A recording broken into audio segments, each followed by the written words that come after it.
Bismillahirrahmanirrahim. Assalamualaikum warahmatullahi wabarakatuh. Saudaraku sekalian yang dirahmati dan diberkahi oleh Allah Subhanahu wa taala.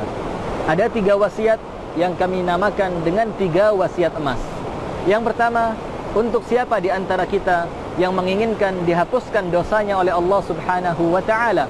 Kemudian yang kedua, barang siapa di antara kita yang ingin diselamatkan oleh Allah Subhanahu wa taala dari fitnah kubur. Kemudian yang ketiga, barang siapa di antara kita yang menginginkan satu rumah untuknya di syurga. Yang pertama, Imam Muslim meriwayatkan dalam hadis yang sahih, Rasulullah sallallahu alaihi wasallam bersabda, "Man qara'a fi yaumihi subhanallahi wa bihamdihi 100 marrah, huttat khatayahu wa in kanat mithla zabadil bahr." Barang siapa di antara kalian yang membaca subhanallah wa bihamdihi dalam satu hari 100 kali, maka Allah Subhanahu wa taala akan hapuskan seluruh dosanya, walaupun dosa itu sebanyak buih di lautan. Saudaraku yang dirahmati oleh Allah, subhanallah wa bihamdihi 100 kali tidak menghabiskan waktu kita kurang dari 2 menit. Kemudian yang kedua, saudaraku yang dirahmati oleh Allah, barang siapa di antara kita yang menginginkan oleh Allah Subhanahu wa taala diselamatkan dari fitnah kubur. Diriwayatkan oleh Abi Dawud dalam hadis yang sahih, Rasulullah sallallahu alaihi wa ala alihi wa sahbihi wasallam bersabda, "Inna fil Qur'ani 30 ayat syafa'at li sahibiha hatta ghafara Allahu lahu, tabarakalladzi biyadihil mulk." Yang artinya, di dalam Al-Qur'an ada 30 ayat yang apabila senantiasa dibaca, maka ia akan memberikan syafaat kepada orang yang senantiasa membacanya. Surat itu adalah Tabarakalladzi biyadihil mulk, surat Al-Mulk.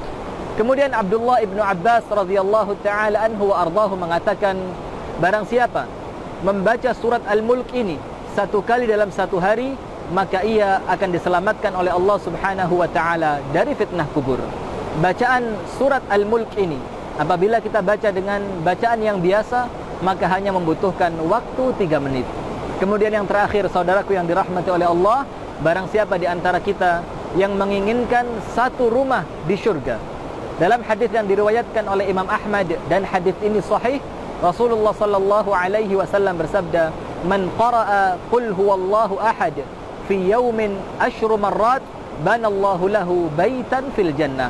Barang siapa di antara kalian yang membaca qul huwallahu ahad, surah Al-Ikhlas, dalam 1 hari 10 kali, maka Allah Subhanahu wa ta'ala akan bangunkan untuknya satu rumah di syurga.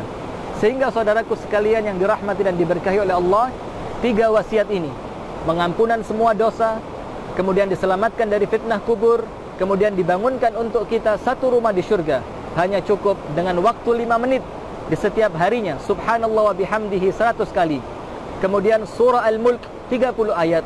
Kemudian qul huwallahu ahad 10 kali, maka insyaallah kita akan mendapatkan semua keutamaan itu. Hadanallahu wa iyyakum ajma'in. Subhanakallahumma wa bihamdika asyhadu an la ilaha illa anta astaghfiruka wa atubu ilaik. Assalamualaikum warahmatullahi wabarakatuh.